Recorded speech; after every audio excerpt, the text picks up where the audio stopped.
This is a kind of a weird talk because none of it really is connected to itself. It's just a bunch of parts. And I don't want you to hold your expectations too high. I think that if you're going to get anything out of this talk, you should just pretend that you're at like a short film festival and you're watching a bunch of short films. And the first film I'd like to talk about is Fight Club. Gross. Huh? So this is my son when he was 1 year old. And that's a very unfortunate thing that he learned to do while walking. So one of the things that happens with kids is they're born with this ability to just get up again and keep fighting. It's something that as adults we forget to do. We fail, and we think that failure is the end of the lesson, and then we go and do something else. Whereas kids just keep doing stuff. They fall, they get up again, they fall, they get up again. They learn to talk by babbling and making absolutely no sense, kind of what most of us do for a living. But they don't seem to be stopped by it. They don't think that is any reason for them to stop trying, stop failing. They just keep failing over and over again. And I'd like to remind us that that's the best way to learn. I mean, that's the way that we all learn. We learn through failure. We learn through trying and getting up again. And there's this great Japanese proverb, fall 7 times, get up 8 times. I'm sure it would make a great tattoo, but it's the kind of thing that, we forget as adults. We just forget to get up. We think that failure is the end. What's the first rule of Fight Club? Don't talk about Fight Club, right? Why? Because it's a secret, right? Fight Club's a secret. I think the problem with that is that we think that we're in Fight Club.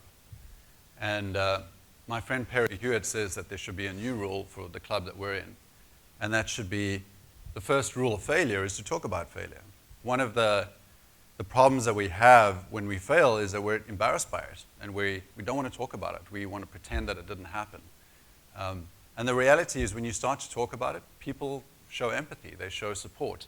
They help you. They guide you through those moments, and they say, hey, you know what? It could get better. Things are going to get a little bit better. You should just keep pushing on.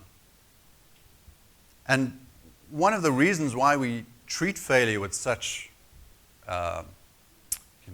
seriousness is that we think of it like tragedy. We've got all these ideas about how bad things really are when we fail on stupid little things like A/B tests. The color of our button didn't work. The interview that we had to use to test a particular idea didn't go the way we wanted. And suddenly it's like it's major tragedy. It's like the end of the world. Nothing's ever going to be this bad again. And the reality is those things aren't that important. There are true tragedies in the world, like truly awful things going on that we should be concerned about, not these like little in-between things that happen in the gaps of work. And the idea that failure is tragedy is just wrong. It's actually a great idea. It's a lesson. It's an opportunity to grow. The other thing we do with failure is that we connect it to our identity. So anecdotally, this happened to me a few years ago. I had a venture-backed company, and it had gone really well. And my investors decided that we should sell the company. And I didn't want to do that because I felt like the company was mine, my identity was associated with the company, and I thought, if I sell this company, then I'm kind of selling my soul, I'm selling myself, and I'll lose my identity. And I was kind of really messed up about it. I was like, how is it that these people can tell me what to do with the thing that I created? And the person that I was dating at the time said to me, yeah, that's not what they're going to say. Nobody cares. You're going to sell this business. Nobody's going to care about your stupid identity and your stupid idea. They're just going to say, oh, I wonder what he's going to do next. And that's really what happens when we go through these transitions, when we think we're failing or we're changing our lives in a dramatic way that we feel is going to change our identities, what really happens is people just go, oh, that's interesting. I wonder what they're going to do next. And that's a really cool way to think about your own life. Every time you fall over or fail or don't get what you want or need to go through some kind of change, the perception that other people have of you is really less important than the perception that you're just doing something else. Your identity is not that thing. Your identity is not the design you do. Your identity is not the user experience that you crafted that your boss hates. That's not you. That's not your identity. We also have a responsibility to owning the failure that comes into our lives. Sometimes that failure really is our fault. We brought it on ourselves and we made it happen. And for a lot of us here who work with others on teams and in companies, and even if you don't work on a team, you're working with your clients, you're working with partners, bad things happen. You have to take responsibility for that. And one of the things that we need to do in that role is understand that accepting responsibility for these things actually immediately relieves us of the stress associated with it. As soon as you say, yeah, I screwed up. I did something wrong. That wasn't a good idea. I didn't spend enough time studying that or looking into this thing, or I didn't really understand why I was going to do that, or I made some assumptions. Those things allow us to kind of get free of these weird, tragic ideas we have about failure and move on. So to end this little mini story, talking about screwing up doesn't make you the screw up. Talking about failure, taking responsibility, understanding that when you suck at something, that doesn't mean that you personally suck at it. It's just the thing you did. It's like raising children. If a child does something bad, you don't say, you are a bad person. You say, that was a bad thing, and let's not do it again. Right, so let's talk about failure. Let's talk about the shitty things that happen to us and get support from the people around us and stop all this macho bravado that we're okay all the time. We're not okay. Sometimes we suck. So the next story is the opposite side of failure. It's going to talk a little bit about success. The problem with success is that most of us think that we are responsible for our own success. We think that we're so smart that we made good things happen. But in fact, this list is generally why we're successful. Because you were born into the right family. Because you have great genetics. Because you're not born with some horrible disability or a genetic disease. Because we're born in this era where we don't die of syphilis or some other horrible disease. We're really, really lucky. We have great educations. Most of us are overeducated. Most of us have the support of friends and family and companies that work with us to get us through the things that we would find tragic failures. Where it's really necessary for us to consider that most of the good things that are happening to us, most of the success that happens to us, the fact that we're all here together is because of these things and not because we worked harder than everybody else. If you think you're working really hard at something, you should go to Bangladesh and see guys cutting up huge, big ships on the beach barefoot because civilized countries don't want them anymore, so they send them there to be broken down and sold as waste. That's hard work. What we do is not hard work. We're just somewhat fortunate.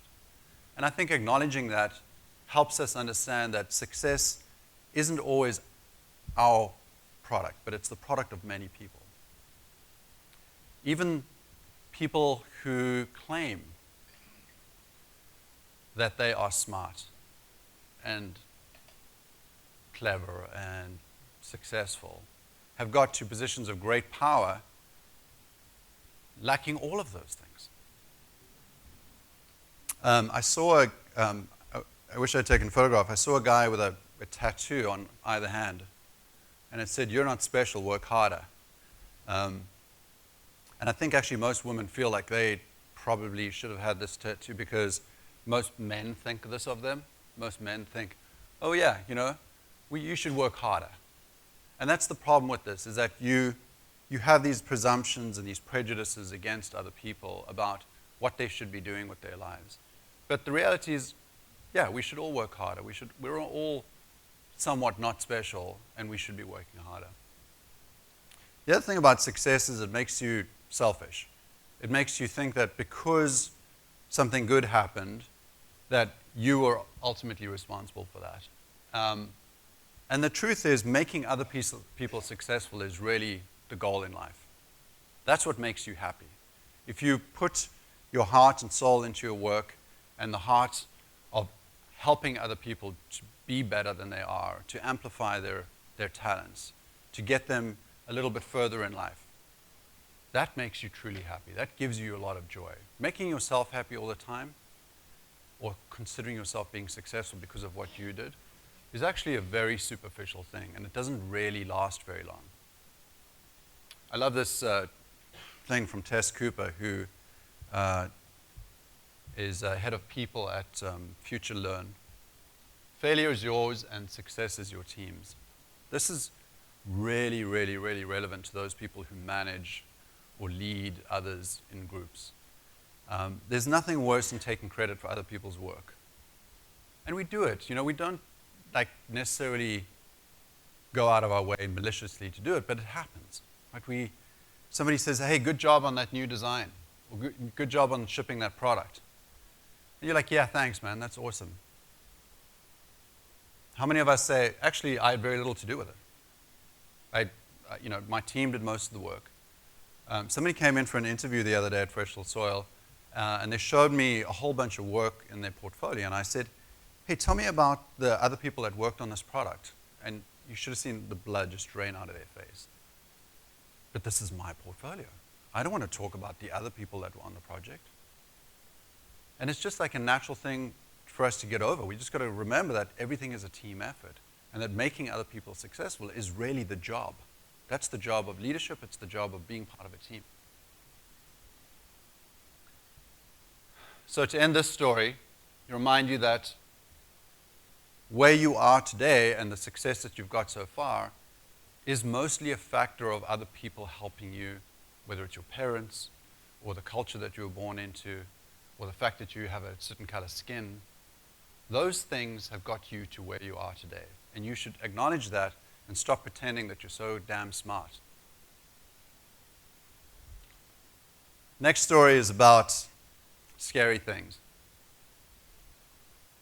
So most of us, this is going to be an awesome talk because it's got a graph that goes up and to the right.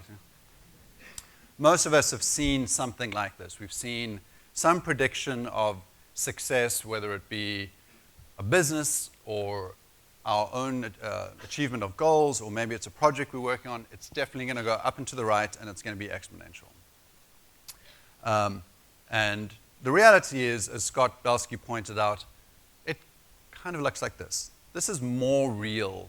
This is what actually happens, is that you start out with lots of optimism and excitement, and then things just don't go quite as planned, and they continue to go badly, and you lose momentum, and you get depressed about not being able to achieve all the things.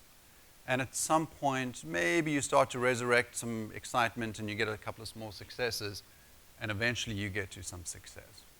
And if that's not bad enough, all along that way, there are multiple points at which shit happens. And each one of these points is a point of failure. Now, I agree with Scott. I think that this is pretty accurate, but I actually think that the reality is more like this. I think most of us give up when things get bad. And most of us don't really have an idea of ultimately where we're going to go, so we just think, well, this was what was planned, and it didn't go as planned, so therefore we should stop doing it here. And that's the problem with planning, is that the act of planning is actually pretty cool. The studying, the research, the work that goes into building the plan is pretty awesome. But once the plan is created, then it becomes somewhat obsolete, and then it's no longer useful. And if we don't meet the expectations of the plan, or the plan doesn't meet our expectations, then suddenly it's a failure.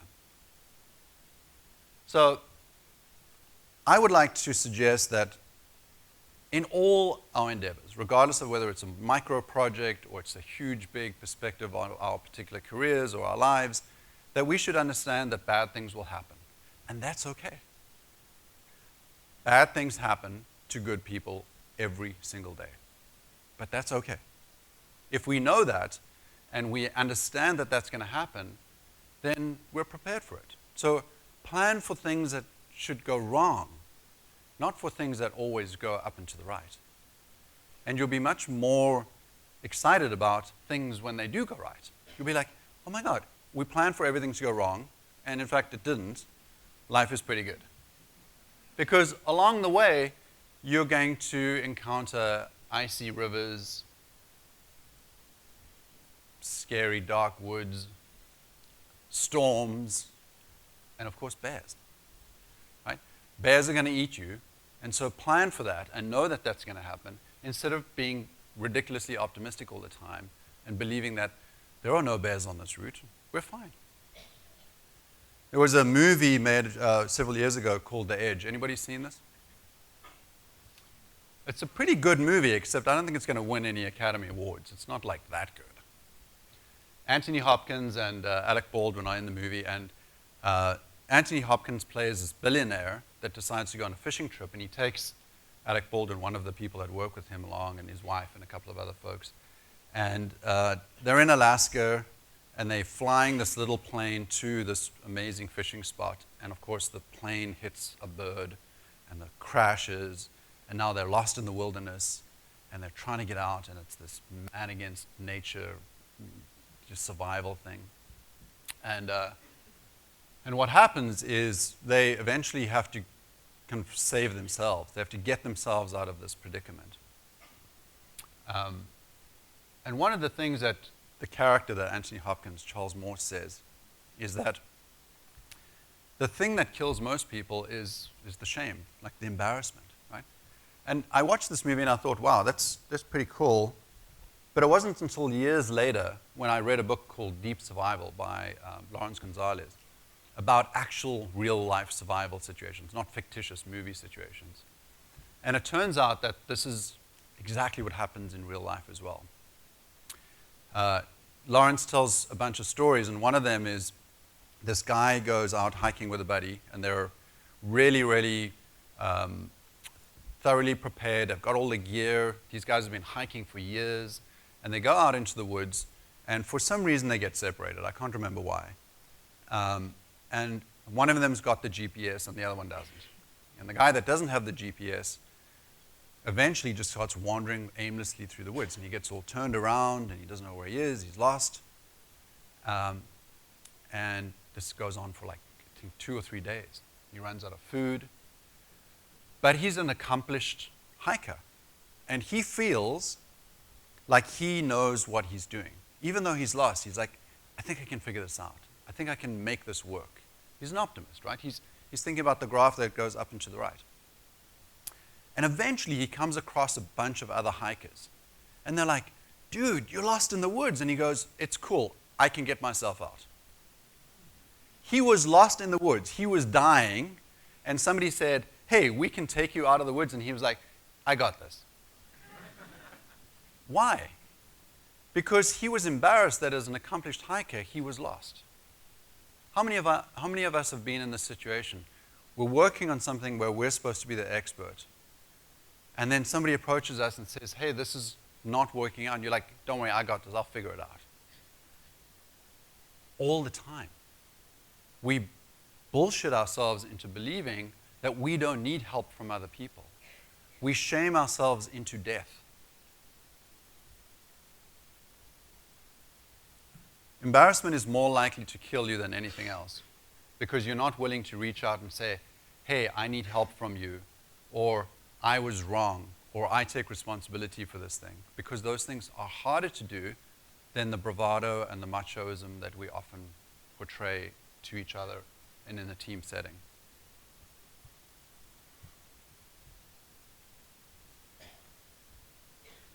Who's seen these NASA posters? These are pretty cool, aren't they? Okay, I just included them because they're cool. I didn't really have a reason. This story is about about big ideas and big endeavors. And I discovered these posters several years ago, and I really wanted to use this design on the cover of the product leadership book. And so I submitted a draft of what the product leadership book would look like with that. And O'Reilly actually accepted it. And they were so excited. And then we got a cease and desist letter from NASA. They're like, you can't do that. We're like, but this is like common copyright stuff. And they were like, nope, you can't do that. So we ended up with that. It's not quite as cool, but anyway. So when you want to do something really awesome, you want to go to the moon, you want to change the world, you want to make something meaningful, you find yourself in a situation where as soon as you start talking about this new idea, you start to polarize people. Now, this happens in our day jobs as well. We don't have to be talking about going to the moon. We can just talk about something, hey, I've got this new idea for this interaction. And suddenly everybody's like, whoa, hang on a second. I don't know about that. And as soon as that starts happening, you lose momentum. You start to go, wow, other people's opinions are really important. What others think of me is way more important than what I think of this, or the knowledge that I've gained, or the research that I've done on this particular topic. And so you just give up. And the truth is, when something like this happens, when JFK says we're going to the moon, there are going to be people in the crowd who think it's a really crappy idea. And there were a lot of people in 1962 that were thinking, hey, going to the moon doesn't really make a lot of sense.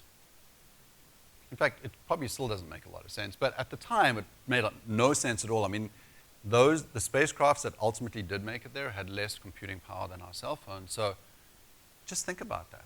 This was a madman. This was a crazy person. Who knows Tim Minchin, the comedian? Guy's hysterical. Crazy people who turn out to be right also turn out to be geniuses. But at the time, they're just crazy people. And I invite you to think like a crazy person, to be a little bit nuts, and to go beyond what other people think about you and find out whether it's possible to do it regardless of what they think of you, regardless of somebody's opinion, regardless of their status, the fact that they're your boss. Find the research, find objective data to back up what you're doing. Go to the science. I mean, this guy, right? Crazy? Probably still at the crazy level. We aren't quite sure about him yet. And there's probably a bunch of people who don't really agree with him right now. But he may prove us all wrong. And these are the kind of folks that, whether they are crazy, whether you like them or not, they are the inspiration for our day jobs. They are the people that are doing things in spite of what other people think of them. And that doesn't mean that they don't have bad days as well. They have really shitty days. They don't always deal well with the pressure that they have from people disagreeing with them. That's okay. That's one of those bears in the woods things. Like, it's bad, it's gonna happen, people are gonna hate your idea, that's okay. Plan for that instead of pretending like everybody's gonna love your ideas all the time. And as designers, we have a lot of identity and a lot of personal work invested in the things that we do. And so when people say, I don't like that, that won't work, you haven't thought about that, it's been done before, we just give up. Because we think somebody's saying, you're a shitty person. But they're not. They're saying what they think, what they feel. It's got nothing to do with your work. Anybody read this book? Everybody should read this book. So when you read the cover, you think that it's just this book about not caring what anybody thinks. And you think, wow, that's pretty harsh. And it feels a little bit rough. But the reality, this book has got nothing to do with the fact that your opinion is more important than somebody else's. That's not the fact at all. What this book is about is that there are certain kinds of problems that are worth solving, and those might be problems that you care about. And there are certain kinds of problems not worth solving, and you don't have to care about those problems. So this sounds like a depressing statement, but it's actually pretty accurate. It's in line with what we've been talking about so far. Bad things happen all the time. Problems come up all the time. And instead of believing in this kind of weird, optimistic way that no bad things are ever going to happen to us, that everything's going to be perfect, we're going to marry the perfect person. We're going to have ideal kids. We're going to live in a great neighborhood. Nobody's ever going to break into our house or steal our stuff. If we believe all those things and then bad things continue to happen, we'll just keep disappointing ourselves. So understand that problems happen over and over and over again, and that it's not a fact of avoiding the problems that makes us frustrated. Or maybe trying to avoid the problems does make us frustrated. But rather think about which problems are worth solving and which problems aren't worth solving. So think about this statement, this kind of t-shirt philosophy. Anybody in the room, actually I won't even ask you to put up your hands. There's at some point in our life we read this, we go, okay, that's pretty cool, but let's adjust this a little bit. Isn't this more accurate? Right? Stuff happens. Shit happens. And that's okay. We can deal with it. So what problems excite you? What problems are worth solving? What are you willing to sacrifice to solve those problems? You don't have to solve all the problems. You just have to find the ones that are meaningful to you, that you think you will continue to solve even when somebody stands up and says, I don't like that idea. You can't go to Mars. You can't build a space rocket. You can't design something like that. You shouldn't ship that product. That's a terrible idea. Are you still willing to work on that problem? One of the best things I've ever heard is, there is no such thing as passion for work. There is an understanding that even when things get really, really bad at work, you're still committed to doing the thing that needs to be done in order to solve that problem. That's real meaningfulness. That's when you get to work and you go, it's going to be hard, but I really feel like I want to solve this problem. That's the kind of job you should be in. Not, I'm trying to find my passion, or other t-shirt philosophy like that. So, is Bruce here? Who went to Bruce McCarthy's thing yesterday? To the workshop. So, Bruce McCarthy wrote a book called Relaunching Product Roadmaps. And yesterday he did a workshop on how to prioritize the things that you need to work on. So you're working on a product, what you need to do in order to understand which things to work on first and which things can go on later. And so I took that model and I thought, hey, what if we just adjusted it slightly and started to think about what should we prioritize in terms of the problems we should be working on or the things that we've failed at. And so I made a list of all these things that I failed at. And then I thought, okay, so, person's opinions. That's a factor to consider. Maybe I do care about that person's opinion. Maybe they're an important person in my life.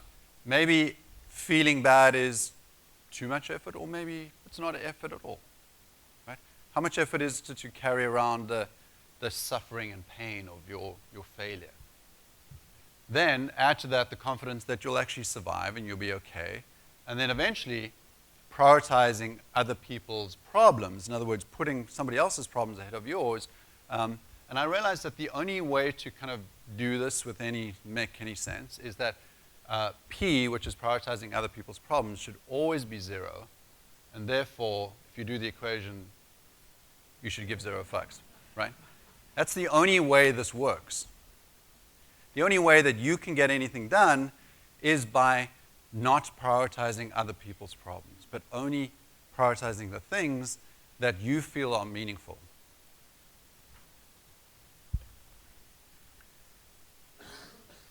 This is true all the time, right? Successful people aren't better than you. They're not smarter than you. They're not harder working than you.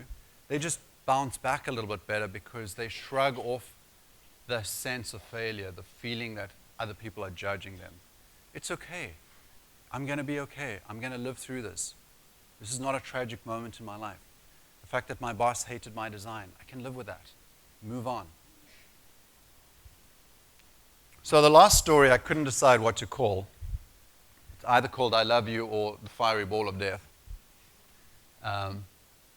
So 2016, James has just been born, and I take paternity leave. My wife takes maternity leave. And so I'm at home for 6 weeks, and all I can think about is, there's this metaphor. I've just had a new child, got a rebirth.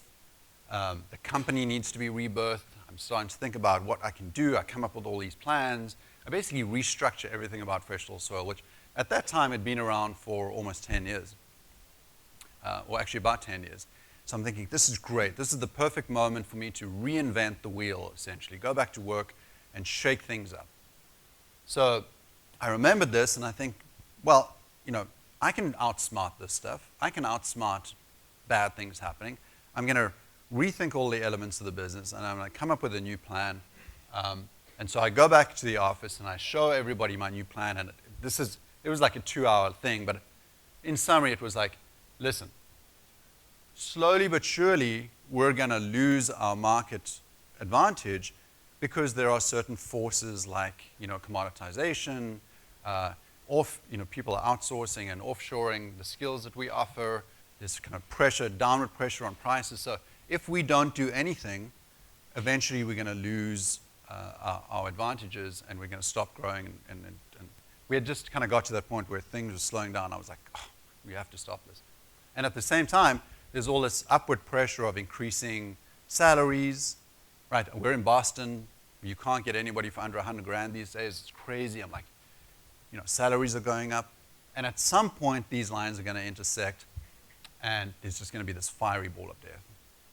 And I literally have a slide like this in my deck that I'm showing my team. And I'm really proud of it, and I'm excited. I'm like, we're going to make sure that we don't fail. We're going to avoid the fiery ball of death. And what do you think they heard?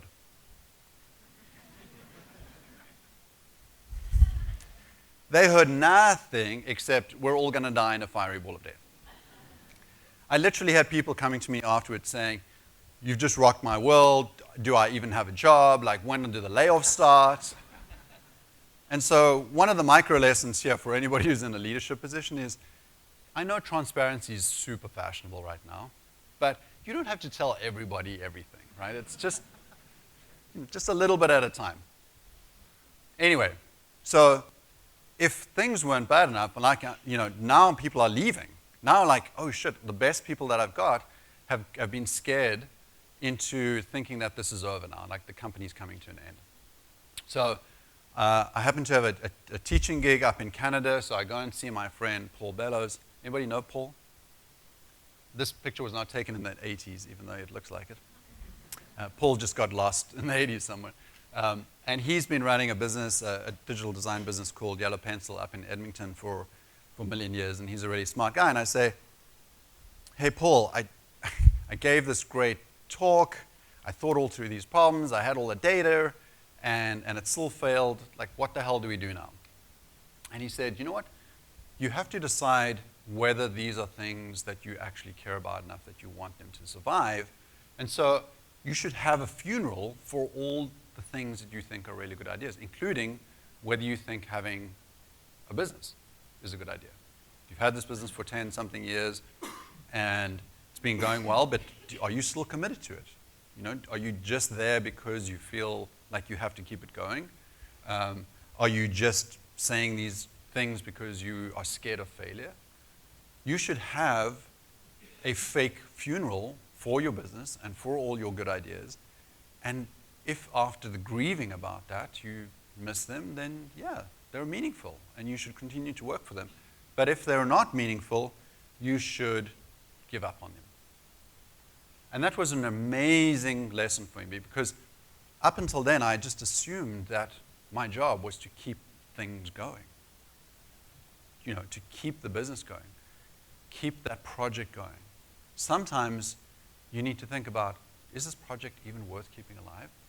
And I know Daniel Kahneman, who wrote Thinking Fast and Slow and won the Nobel Prize for Economics, he talks about this availability bias, like the proximity to things that are right there feel more important than they really are. So if you own something, that feels like it's really important. And there are all these experiments where, if you're in possession of something, you're less likely to give it up than if it's not yours to begin with, even though that transaction really doesn't mean anything. And that's what I had to go through here. I had to realize that failure was an option. Failure is actually a strategy. The good news is that I decided that professional soil was worth keeping, and so we kept it. I didn't try and sell it or close it down or anything, and it's been doing very well ever since. But the bad news was that was now kind of a year into it, and this is my lovely wife, Christy, with James. She found out she had breast cancer. So no sooner had we figured out that we wanted to commit ourselves to this business and make it work, that we realized that we actually couldn't. That we wouldn't, she, by the way, works for professional soil, that we wouldn't be able to be there, that we were going to have to take a significant amount of time off and just focus on getting her back to health. And one of the weird things that happens when you're in a position of leadership, when you run a company, when you're kind of doing these things for year after year, is that you trick yourself into believing that you can solve all the problems. And so when the doctor tells you that your wife has cancer, you get into problem-solving mode. You're like, I got this. I'm going to figure this out. And the reality is you can't figure it out. It's not yours to figure out. It's not a solution that you can just work hard at and make it go away. It turns out you have to rely on other people, and you have to give up all of that control, that sense of what you think you know, for what they ultimately will be able to do for you. And so people like my co-authors on the book, all of the people that are part of Owner Camp and the design community, people like you, who I was able to reach out to and say, hey, look, we're in this really shitty situation. We're going to need help. I'm going to need people to support us through this situation. That was really, really, really difficult for me because for years I hadn't relied on anybody. I'd been the guy who people relied on. And now I was asking all these beautiful people, guys on my cycling team, hey, I need you to be there. I literally need you to cook meals and bring them to the house because I can't be there because my wife's going to be in chemotherapy. And giving up your understanding that you can solve problems or the belief that you can solve problems is another one of those things where you just realize, shit, I'm not in charge of my life. I can't control every little detail, and I'm going to have to rely on other people. But the good news is that when you are surrounded by such lovely people as we do have in our design community and our product community, there really isn't far to fall. You guys made it possible for us to not only get through that awful period. My wife is 100% healthy again. As of 2 weeks ago, we got our kind of thumbs up from the doctors. The company is back to health thanks to the support that we got from everybody. And it's really important. It's really kind of heartfelt that in these moments when you're trying to do your best work and you're trying to be the best person you can be, that it's because of others that you can be successful. It's because of others that you can fail and still get up again. So on that note, thank you.